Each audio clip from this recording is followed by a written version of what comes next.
Well, good evening, everybody, on what is the world's hottest day, part two, since records began last week. And there's the bunnies, one bunny anyway. And so today I thought I'd do a video on Malagasy what if armour. Now, armour in the Malagasy what if state has been vital over the years to give the state security from invasion and also to project power. Being an opaque nuclear state, it has to have a deterrent capability, and also tanks have played a vital role in the state being recognised internationally, and also deployment on various combat missions and training exercises which have secured them international recognition and support. Now, you may notice that there's a line of armoured cars, and this reflects the ongoing debate within the Malagasy what if forces as to the role of armour and as to its utility, which is very much a current topic given events around the world today. So let's start off. The what if Malagasy state, like the real state, started in 1942 when the Allies, British mainly, invaded and kicked out the Vichy French. Between 1942 and 1945, the Malagasy forces fought on the side of the Free French, and afterwards they sort of got some independence, but the French kept some of their colonial possessions. In the what if world, they got independence in 1945, and their first tank was the Cromwell, which was from British stocks. Now, the Cromwell was an excellent light tank, really, for its time, and the Malagasy forces used those until 1950. Now, in 1950, the Malagasy what if forces joined the United Nations efforts in Korea, and that meant that they got the Centurion Mark III tanks from Britain. So the Cromwells then dropped back to being the recce tank, the light tank, and the Centurions became the main tank. Now, Malagasy armour has never had huge amounts of tanks. We're talking of 100 to 150 max tanks, so it's not a huge force. And around this time, the debate grew within the Malagasy state as to the role of the tank and its utility. Now, obviously, the Cromwell was a very good light tank, very good for the African theatre. It could pretty much take on everything in that theatre.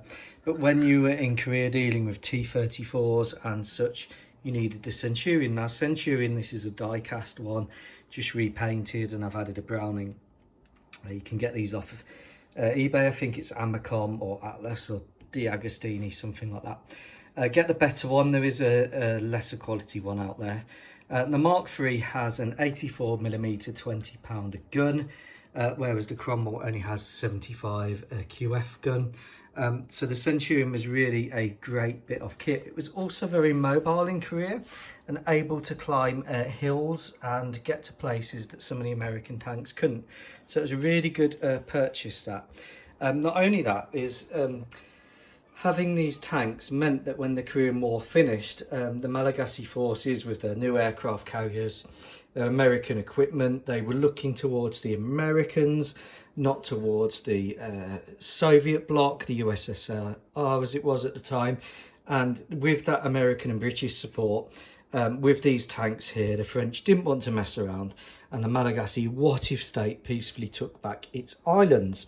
Now, the Malagasy state did deal with the French, and in the early 1950s there was this doctrinal debate on what direction the forces should go, and the cavalry arm within the Malagasy state wanted to go to armoured vehicles such as this, which is an EBR 75 with an FL11 turret, I think it is, and this is an EBR 75 with an FL10 turret and the longer 75mm anti-armour weapon. Now, the proponents of the light doctrine said, if we have an APC, fast APC, and we have these armoured cars for roaming around and doing what we need to do, they are the equal of your heavy tanks, and they are more transportable. So there's always been this battle within the Malagasy what if armed forces between the light screening assets and the tanks. Now really, I think you do need both up to the current period, but there's always been that ongoing debate going on. So at the time of the Centurion Mark III, which weighed around 51 tons, that meant it had to be transported by ship. The EBRs, this 75mm gun didn't have a lot of killing power, but this one did, and this is the AMX-13 turret with the autoloader. So these were used in conjunction with each other, and they were used as the mobile spearhead, screening, flank security and strike force. And then if they encountered an area of heavy resistance, they would bring in the Centurions. Or these would screen in defence and push the enemy into the waiting barrels of the Centurions. So quite a useful different approach to the doctrinal aspects of combat. Now, moving forward, the Malagasy state was keen to maintain its relationship with Britain and America, and the Centurion, whilst a brilliant tank, needed to be upgunned, and the first upgunning was to the 105mm main gun. This is a conversion of the die-cast kit by S&S model. These two are conversions with their 105 Centurion kit. It's not 100% accurate. These are of course petrol powered by the Meteor, which is the same as the Cromwell. And the 105 Centurion was a big advance in firepower. This one here is from a deployment to Kuwait in 1965. It was an oilum tank. I just need to paint that decal a bit better. But this is from 1965, deployment with the British to Kuwait. Kuwait, of course, was under Iraqi threat for many years. Then looking towards the Americans and working closely with them as part of SEATO, with the Anzac, the Australian and New Zealand's, took the Malagasys to Vietnam.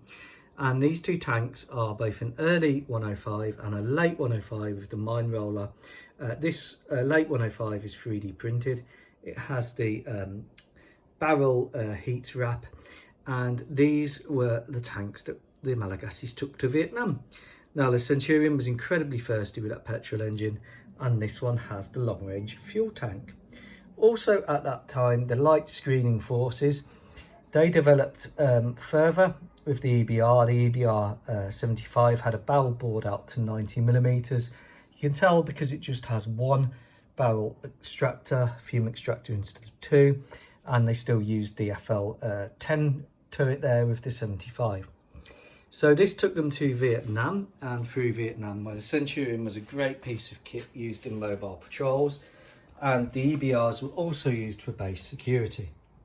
Coming out of Vietnam War, which in the What If universe finished in 1975, hence why this Centurion has its IR ranging searchlight on there, white light and infrared. Not so good if you light it up and the enemy's got an infrared detector, because they can see you. The Malagasy forces came out of Vietnam and they then decided to go for a lighter main battle tank, which was the Leopard. This is a 1A2. This is a die cast which I've repainted. Now the 1A2 was good because the Centurion weighs 51 tons, which is just over the limits of the C133A Cargo Master. The Leopard are all at weight 42 tons, well within the weight limits of the C133 Cargo Master, so a lot more transportable. And again in the 70s, the light forces are developing, and they move in the late 70s from the EBR series to the ERC series. This is an ERC 90mm Lynx. It's a low pressure 90mm gun. Now around this time there's some peacekeeping operations. This is a Leopard 1A2 of the Malagasy Armed Forces in Lebanon, 1984. Not the best campaign. Thankfully they got out relatively quickly. And then we're into the Gulf War, where we have the ERC 90 F4 Segi with the long 90mm anti-tank gun and another Lynx there.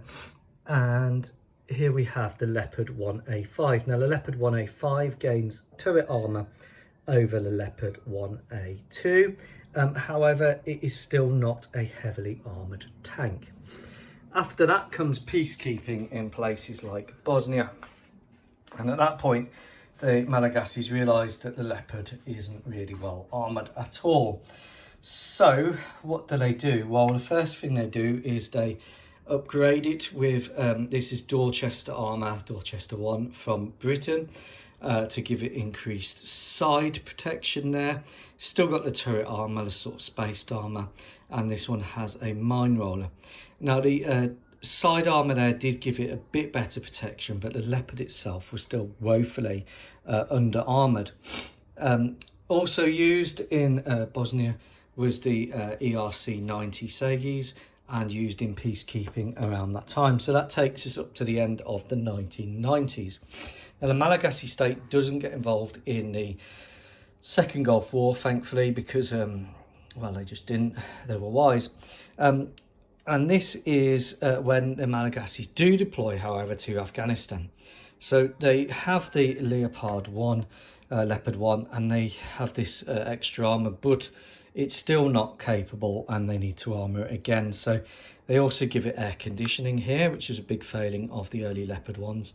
So what do we have here? Well, we have Tusk armour, which is a reactive armour. We've got reactive armour, anti-explosive form penetrator box at the front, and we've got a double mine plate underneath to prevent IED blasts. Now this is increasing the weight up to 50 tonnes. The chassis really isn't capable of coping with that weight. It does give it a bit better protection, but it's not perfect. It's still going to be below a Challenger 2, but for Afghanistan it was okay. Now at that time as well, the armoured cars, previously you've either had an armoured car which can do anti-tank work, and one which can do general recce work. Now, armoured cars in the 1990s start to get bigger, and the Centauro, which is often missold as a tank destroyer, comes along. So this is an Italian vehicle. This is a die-cast from the 1990s, entering service in 1991. It's got additional armour up here. It's quite a well-armoured vehicle. It's quite mobile as well, but importantly it carries a 105mm main gun, which is the same as what you've got on the Leopards. And I should say that these two are Revell, and that's a Butler's printed, and these two are die casts. Now the Centauro really ignites the debate further amongst the cavalry versus armour people, because when you're using these with the Fush and now the Boxer, you can get to places and take on the enemy in a way that you couldn't before. These are highly transportable.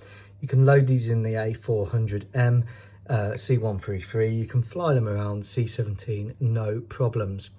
Now they are, however, not as well armoured as the tank, and that's where the debate really goes on into 2010. And here, the Malagasy Armed Forces purchased 50 Merkava 4s from Israel. They're the only export customer for the Merkava, and they purchased 50 to 60 of these. They purchased a load of Namers, APCs and recovery vehicles as well, around 110 in total.